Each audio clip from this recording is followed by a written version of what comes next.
The day was October 13th, 1954. There had been a missing person case that was open for months now. The detectives assigned to it were just about to abandon it when I offered to take it off their hands. I thought it'd be very simple. Solve it by that evening, and maybe even stop by my favorite restaurant to get a bite to eat.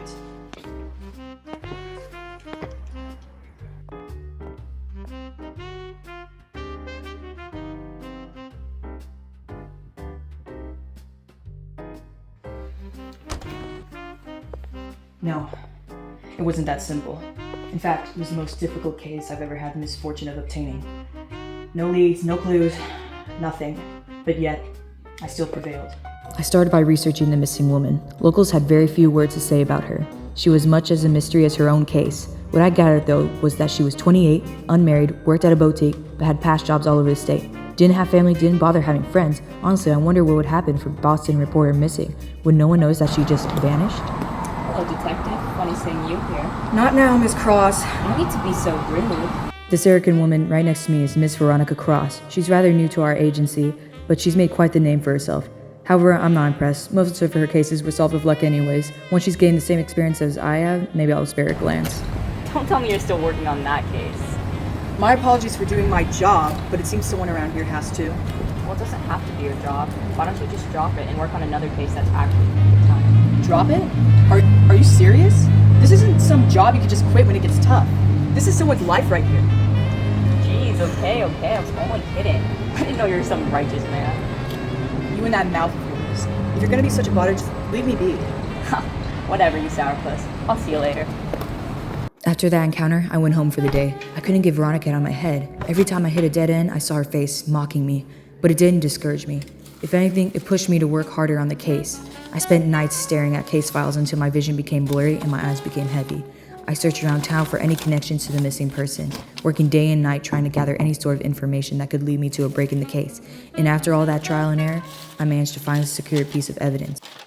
After weeks of staring at the same empty file and having to run all across town, I had something, a short letter that was never delivered to its sender, addressed to Susan B.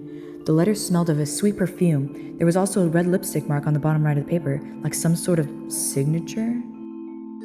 Susan B. Baker. It has to be. The note didn't say much, but it was the first scrap of hope I had in weeks. The address on the envelope led me to a place near 5th and Main.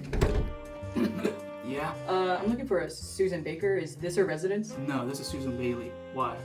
Bailey? Yes. Okay, have you gotten this letter before? I have, but I've never written back to them. I don't know what it's all about. Here. Thank you for your time, ma'am. Have a good one. It was the wrong Susan? I was wrong? How could I mess this up? Was I ever gonna solve this case? Find the real Susan Baker? Wow, 2 times in 1 week? It's like you're trying to run into me. Go away, Miss Cross. I'm not in the mood. Aw, I take it the case isn't going that well. You should have just dropped it like I told you. And I told you that's not gonna happen. Unlike you, I have morals. There's just gotta be something I'm overlooking. Just something. Your harsh words wound me, detective. And I might work on rookies, Miss Cross, but not me. Relax, detective. I can come in the fight. I actually have something you might want to see. Yeah? And what makes you think I'll trust whatever this is? Because you don't have much of a choice, do you, detective? You've been chasing around your tail for weeks, huh?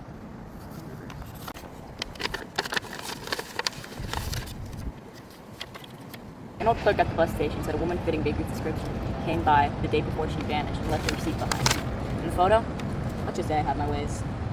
She had found something. I didn't want to admit it, but it was more than I'd managed in a month. The photo, the receipt, they were solid. Still, I couldn't shake the feeling she was enjoying this too much. The rest of the case was over before I knew it. Turns out Miss Cross was telling the truth of having more info, because once she came along, the rest of the evidence was easy to piece together. The story was simple. Miss Baker was quite the wanderer, always moving from one place to the next, chasing the next thrill, the next man, the next mistake. At least, that's what the evidence say. It should have felt good. Case closed, client satisfied, one more ghost put to rest. But the thing about ghosts, they don't stay quiet for long. The train ticket was dated the day of her disappearance. The handwriting on the letter matched, sure, but the ink, it was fresh. Too fresh. Something wasn't right. One of the evidence didn't match up. Wait, how could I overlook something like this? Maybe because someone wanted me to. The address wasn't in any report. No record, no mention, just a bad feeling in my gut and a letter I once thought useless.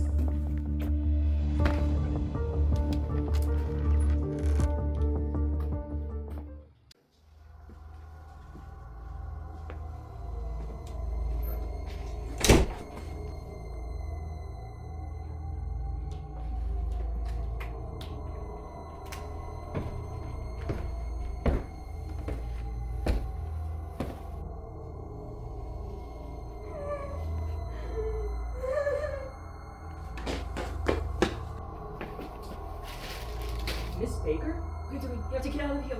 She's coming! Who's coming?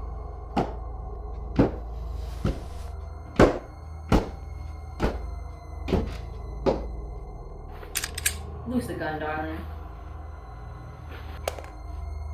I told you this case was closed. Veronica? You've been leaving me in circles this whole time.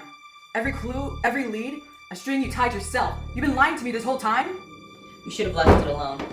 I told you to drop the case a long time ago. Veronica, you don't have to do this. You can start anew. Maybe turn yourself in. It's too late for that now.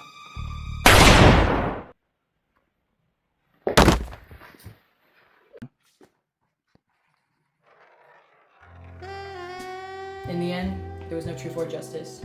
Just a pretty face and a deadly smile.